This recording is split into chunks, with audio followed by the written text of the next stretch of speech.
అందరికీ శుభాభినందనలు. మనం కన్యా రాశి వారి ఫలితాలు చూసుకుందాం. కన్యా రాశి వారికి చైత్రమాసంలో మామి చిగురులు చిగురించే వేళల అంటే మనకి ఏప్రిల్ మాసానికి వచ్చేసరికి మీ ఆర్థిక పరిస్థితి పరిశీలిస్తే ఈ నెలలో ఏ నియంత్రణ ఉండకుండా ముందుకు వెళ్ళే అవకాశం ఉంది. బృహస్పతి 9వ ఇంట్లో కూర్చొని మీ రాశిని చూస్తాడు. దీనివల్ల అదృష్టం కలిసి వస్తుంది. మీరు సరైన నిర్ణయాలు తీసుకుంటారు. అలాగే కుజుడు 3వ తేదీ నుంచి మీ 11వ ఇంట్లోకి వెళ్ళి కూర్చుంటాడు. మీ ఆదాయాన్ని సూచిస్తుంది. దీనివల్ల ఆదాయంలో మంచి పెరుగుదల కనిపిస్తుంది. అలాగే తృతీయాధిపతి అయినటువంటి ఏకాదశంలో కూర్చోవటం వల్ల మీ ప్రయత్నాల ద్వారా మంచి ఆదాయం పొందుతారు. అష్టమంలో అధిపతి అయినటువంటి వారు మీకు ఆకస్మికంగా డబ్బు కలిగించే ఆదాయం కలిగించే ఆర్థిక పరిస్థితి మెరుగుపడే అవకాశం ఉంది. మీరు మీ అభిప్రాయాన్ని వెల్లడించి వివాహ బంధంలోకి ప్రవేశించడం ద్వారా కూడా విజయం సాధిస్తారు. ఉద్యోగం చేసేవారికి సమయం అనుకూలంగా ఉంటుంది. అనేక సవాళ్ళను ఎదుర్కొని కూడా జయం సాధిస్తారు. వాటిని ఎదుర్కొని ముందుకు వెళ్ళినటువంటి ఘనత మీకు లభిస్తుంది. వ్యాపారం చేసేవారు అనేక సవాళ్ళను ఎదుర్కోవలసి ఉంటుంది.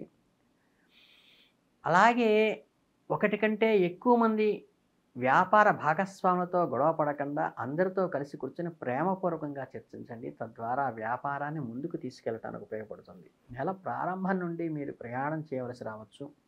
ఆర్థిక పరిస్థితి అనుకూలంగా ఉండే అవకాశం కనిపిస్తుంది. కెరీర్ పరంగా ఈ నెలలో సగటుగా మీకు ఒక హోదా పెరగటం కానీ పదోన్నతి కలగటం కూడా కలిగేటువంటి అవకాశం ఉంది.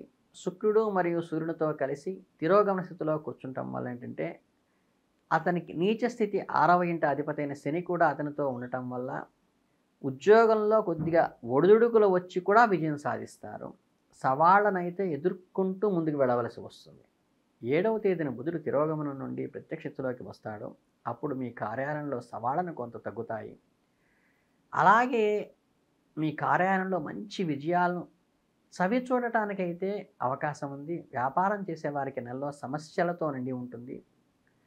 5 గ్రహాలు ఒకేసారి 7వ ఇంట్లో కూర్చొని మీ వ్యాపార భాగస్వామితో కానీ మీ జీవిత భాగస్వాములతో కానీ అంటే సప్తమ స్థానంలో స్పౌస్ వల్ల కానీ బిజినెస్ పార్ట్నర్ వల్ల కానీ అనుకూలంగా ఉంటుంది.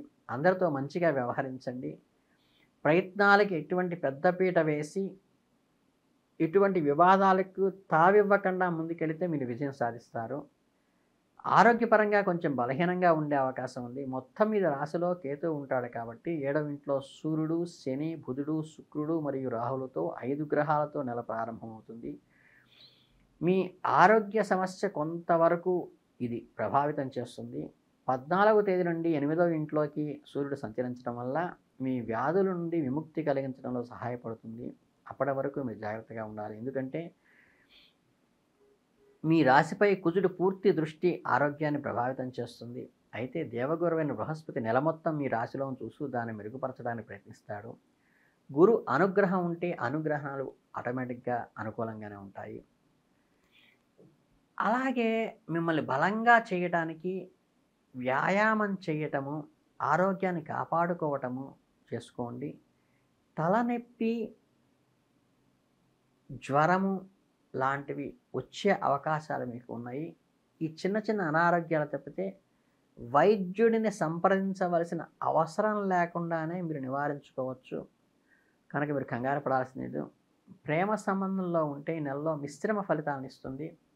5వ ఇంట అధిపతి అయిన శని 7వ ఇంట్లో కూర్చుని ప్రేమ వ్యవహారానికి బలమైన సృష్టిస్తున్నాడు.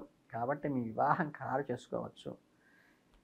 ప్రేమ వివాహం కూడా విజయం సాధిస్తుంది. మీ జీవితంలో విజయం సాధించడంలో శని, సూర్యుడు, బుధుడు, రాహు మరియు శుక్రుడు కలిసి మీకు దోహదపడుతున్నారు. మధ్య మధ్యలో మీ ప్రయాణ వారికి కొన్ని శారీరక సమస్యలు వస్తాయి. జీవితంలో కొన్ని సవాళ్ళు రావచ్చు.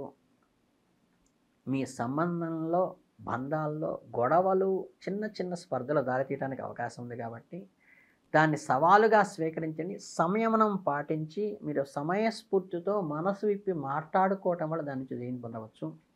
7వ ఇంట్లో 5 గ్రహాల కలయిక వలన జీవిత భాగస్వామి మరియు ఒకరినొకరు అర్థం చేసుకోవడంలో బలపడటానికి ఉపయోగపడుతుంది. చిన్న చిన్న అపార్థాలకైతే తావు ఉంది. పరిస్థితి కొంతవరకు మెరుగుపడుతుంది. ఓపికగా ఉండాలి. జీవితంలో 4వ ఇంట అధిపతి అయిన దేవగురు బృహస్పతి నెల మొత్తం 9వ ఇంట్లో ఉంటాడు కాబట్టి అక్కడ నుంచి మొదటి ఇల్లు అయినా మూడవ ఇల్లు, ఐదవ ఇల్లును చూస్తాడు కాబట్టి మీ సంతానం సౌఖ్యాన్ని కలిగిస్తుంది. కుటుంబాన్ని విస్తరించే అవకాశం ఉంది. అలాగేంటంటే గురు దృష్టి వల్ల ఆధ్యాత్మిక భావనలు వెల్లివిరుస్తాయి. కుటుంబ వాతావరణం కూడా ప్రశాంతత నెలకొంటుంది. తండ్రితో మీ సంబంధం మధురంగా మారుతుంది. తల్లి ఆరోగ్యం కూడా మెరుగవుతుంది. దీనివలన కొంత ఉపశమనం పొందుతారు. రెండవ ఇంటి అధిపతి అయిన శుక్రుడు 7వ ఇంట్లో కూర్చుని ఉంటాడు కాబట్టి కుటుంబ స్థానంలో సంతోషాలు, భోగాలు కలగటానికి ఆస్కారం ఉంది. అలాగే ఈ చైత్ర పౌర్ణమి తర్వాత సింహరాశి వారికి పరిస్థితులు చాలా అనుకూలంగా ఉంటాయి. అంటే ఏప్రిల్ 12 తర్వాత మీరు ప్రారంభించిన పనులు సకాలంలో పూర్తి చేయగలుగుతారు. మీ సమయ నిర్వహణ నైపుణ్యాన్ని సూచిస్తుంది. అనుకున్న పనులన్నీ సకాలంలో పూర్తి చేస్తారు. కుటుంబ సభ్యుల సహాయ సహకారాలు అందుతాయి. మీకు మానసిక బలాన్ని అందిస్తుంది. మీ కుటుంబ సభ్యుల మద్దతు ఉంటుంది. ఆరోగ్యం విషయంలో కొద్దిగా జాగ్రత్త వహిస్తే సరిపోతుంది. వృత్తి ఉద్యోగాల్లో ఉన్నతమైన పదవులే పొందుతారు. మీ కెరీర్లో పురోభివృద్ధి ఉంటుంది. మీ ప్రతిభకు గుర్తింపు ఉంటుంది. ప్రమోషన్లు వచ్చే అవకాశం కూడా ఉంటుంది. ఇక సంతానం విద్య విషయాల్లో నూతన అవకాశాలు వస్తాయి. కొత్త కొత్త ఆపర్చునిటీలు, కొత్త కొత్త ఇన్నోవేటివ్గా మీరు సృష్టించుకోగలుగుతారు. కొంచెం కష్టసాధ్యమైన మీరు అనుకున్నటువంటి అచీవ్మెంట్ని పొందే అవకాశం ఉంది కాబట్టి దానికి మీ ఎఫర్ట్ తగ్గకుండా చూసుకోండి. వృత్తి వ్యాపారాల్లో మార్పు అనుకూలంగా సాగుతాయి. మీ వ్యాపారంలో వృద్ధి సూచిస్తుంది. నూతన పరిచయాల వల్ల కొత్త పనులు ప్రారంభిస్తారు. వ్యాపార విస్తరణకు వారు ఉపయోగపడతారు. కనుక ఏంటంటే మీ ఆస్తుల విలువ పెరిగే అవకాశం సూచిస్తోంది. కోర్టు తీర్పులు కూడా మీకు అనుకూలంగా వస్తాయి. మీకు న్యాయపరంగా ఉండే చిక్కులు తొలగిపోతాయి. అలాగే ఆకస్మిక ధనలాభం, అన్ఎక్స్పెక్టెడ్ ఎర్నింగ్ కూడా వస్తుంది. మీకు ఆర్థికంగా ఊహించిన ఈ లాభాన్ని ముదుపు చేసుకోవడానికంటే సేవింగ్ చేసుకోవడం ఉపయోగించండి. గృహం కొనుగోలు చేసే అవకాశం వస్తుంది. అలాగే అది ఎప్పటి నుంచో పెండింగ్తో ఉంటే మీ సొంతం అవుతుంది ఇల్లు.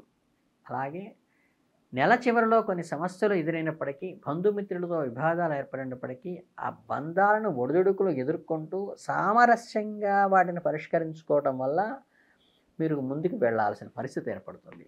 ప్రయాణాల్లో సమస్యలు ఎదురయ్యే అవకాశం ఉంది కాబట్టి జాగ్రత్త వహించండి.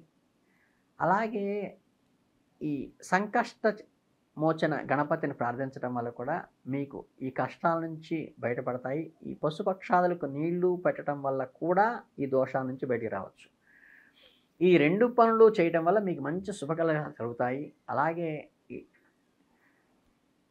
నెల చివరలో కొద్దిగా సవాళ్ళు ఎదుర్కొన్నప్పటికీ అధిగమించేందుకు సిద్ధంగా ఉంటారు. ఈ కన్యా రాశి వారందరికీ కూడా మనస్ఫూర్తిగా శుభాభినందనలు తెలియజేస్తున్నాను. ఈ సంకష్ట నివారణ, సంకష్టహర చతుర్థి చేసుకోవటం మీకు చాలా అద్భుతంగా పనిచేస్తుంది. చక్కగా మీరు తెల్లని పూలతో, నందివర్ధనం పూలు కానీ అటువంటి పూలతో గణపతిని ఆరాధించడం కానీ, దూర్వాయుధంతో గణపతిని ఆరాధించడం కానీ మీకు ఈ నెలలో కలిసి వస్తుంది. అంతకుమించి పరిహారాలు అక్కర్లేదు. మీ అందరికీ ఆయురారోగ్య ఐశ్వర్యాలు కలగాలని, చైత్రమాసం మీకు దిగ్విజయంగా కలగాలని మనస్ఫూర్తిగా కోరుకుంటూ ధన్యవాదాలు.